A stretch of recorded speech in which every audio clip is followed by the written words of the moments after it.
Hi everybody. Today we are going to do chapter 3 of Beehive, The Little Girl, written by Catherine Mansfield. Catherine Mansfield is a very famous short story writer from New Zealand, and she is considered to be one of the best short story writers. And when we read this story, we will understand why she is the best. Because it's packed with a lot of events and situations which is very commendable. So let's read the story and see what makes it so interesting. This is the story of a little girl named Kezia, and here we read about some instances that happen in the family. At home, Kezia has her father, her mother, and her grandmother, and they play a very important role in her life. So Kezia is also brought up very well, brought up to be a good child, but we see that there is something not going well. Kezia is very scared of her father, and we don't see her father also showing a lot of love and affection towards her. So why is it like that? That is what we are going to find out. In the first paragraph, we read, "To the little girl, he was a figure to be feared and avoided.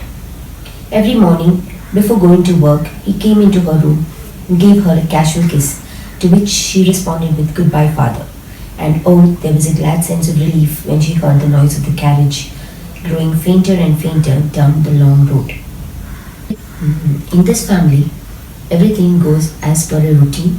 They follow certain routines from morning till night. That's what we read here and understand.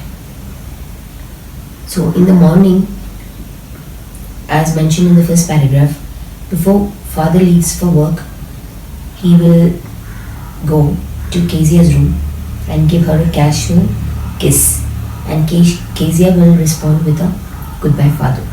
And how does she feel after father leaves home? When she heard the noise of the carriage growing fainter and fainter, that is, the carriage here is the horse carriage, because this story was written long ago when there were no cars or motorbikes. So father used to go to work in a horse carriage. So the writer is talking about the noise of the carriage growing fainter and fainter. So when the sound of the carriage became less and less as it was moving away from home, Kezia would be feeling very glad. That means there is something that is making Kezia uncomfortable about her father's presence. In the evening when he came home, she stood near the staircase and heard his loud voice in the hall. So again in the evening, father follows another routine. When father comes home, there is another routine that they follow. He will call for tea and also for the newspaper, and then mother will tell Kezia to come and help father take off his boots, and then Kezia will come from another room and come to dad, and then it is written here, by that time he had his spectacles on and looked at her over them in a way that was terrifying to the little girl. So the way the father looked at the girl was terrifying for her. From here it is very clear that she is very scared of her father. And how is he talking to her? He's not showing a lot of love and care. We don't see a lot of pampering going on. The conversation is all very formal. He asks her, "Well, Kezia, hurry up and pull off these boots and take them outside. Have you been a good girl today?" And then Kezia replies with a stutter. So why is Kezia replying with a stutter? And it is written here that she never stuttered with other people, but only with father, because she was trying so hard to say the words properly. So we know that when children are scared of somebody, or when they are not in a happy atmosphere, then they tend to stutter and stammer, and then words don't come out properly. So that's what is happening here. But we see that again, the father is telling her that if she does not stop stuttering, mother will have to take her to the doctor. So the conversation is not at all cordial. And again, he asks her, "What's the matter? What are you looking so wretched about?" "Mother, I wish you taught this child not to appear on the brink of suicide." So from these words, like brink of suicide and wretched, we see that the father is using very strong words even when he wants to correct her. Now we have seen that this is the routine that is followed by the family members almost every day at Kezia's house. So now let's look at what Kezia thinks about her father. He was so big, his hands and his neck, especially his mouth when he yawned. Thinking about him alone was like thinking about a giant. So this is what Kezia thinks, or these are Kezia's thoughts about her dad. She thinks he's like a giant. And then we all have grandmothers at home. Most of you will be having. And they are always there to support the grandchildren. So here also we see a grandmother trying to make things good for Kezia. So grandmother also asks Kezia to do something on Sunday afternoons. So this is the Sunday afternoon routine. On Sunday afternoons, grandmother sent her down to the drawing room to have a nice talk with father and mother. So this is what grandmother is thinking, that if Kezia will spend some time with her parents on a holiday, that is Sunday afternoon, then her relationship with them will become more smooth. But when she goes to talk to them, father will be sleeping and mother will be reading in the drawing room. So she will simply sit there and look at them for some time. And then dad will wake up and ask her why she's staring at them. And he also says, "You look like a little brown owl." From this we understand that the parents are also not treating her very nicely. And the grandmother then comes up with another idea. Grandmother is the person who is helping Kezia to build a good relationship with her parents. So let's see what is the new plan that grandmother has got. One day when she was kept indoors with a cold, her grandmother told her that father's birthday was next week and suggested she should make him a pin cushion for a gift.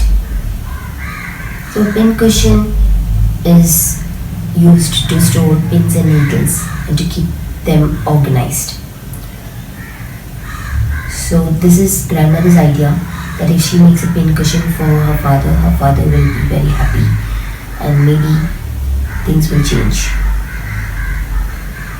Because we see that father is always finding fault with Kezia. Even though she's trying to be a good girl, they are only finding faults with her. So now we see that Kezia being a very obedient girl and she does what everybody tells her. So she starts making the pin cushion. Now we are going to see how Kezia makes the pin cushion. She will take a piece of cloth and stitch it on 3 sides. And then she will look for some scrap. Scraps means it could be pieces of cloth or pieces of paper to fill the cushion with. So when she is looking around for scraps, she cannot find any piece of paper or cloth. So she goes to her mother's bedroom. And she couldn't ask her grandmother because grandmother was outside in the garden. So when she goes to her mother's bedroom, she will see some papers on the table. And she will immediately take those papers and tear it up into tiny pieces and fill up the cushion, and then she will sew up the 4th side. So it's written here, on the bed table, she discovered a great many sheets of fine paper, gathered them up, tore them into tiny pieces, and stuffed her case, then sewed up the 4th side.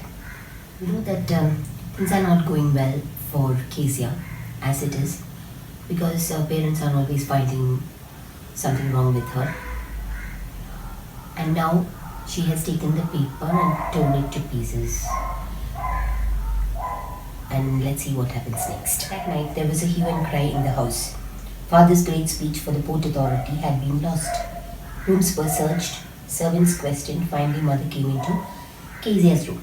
So the paper that she tore up contained the speech that father had written for the Port Authority. And it was a very important piece of paper which he needed to make the speech.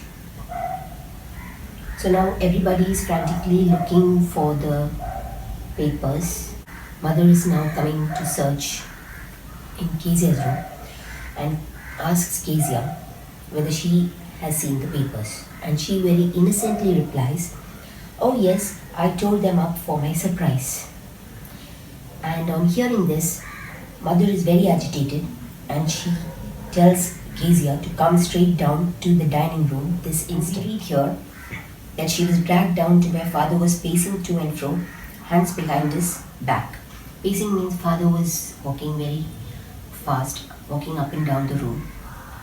And when he sees Kezia, he asks her, "Did you do that?" And she whispers, "No." And then father orders mother to put Kezia to sleep. Father came into the room with a ruler in his hands. So when Kezia was sent to her room to sleep, father comes there with a ruler in his hand. Tells her, "I'm going to beat you for this." And even though she screams, "Oh no, no," and she hides herself under the bedclothes, he pulls her out and makes her sit up and tells her to hold out her hands. And he beats her, telling her, "You must be taught once and for all not to touch what does not belong to you." And though she tries to tell him that it was for your birthday, he does not hear that. Down came the ruler on her little pink palms. It is hours later that grandmother comes to put her to bed. Grandmother had wrapped her in a shawl and rocked her in the rocking chair. The child clung to her soft body, and now the child is thinking, what did God make fathers for?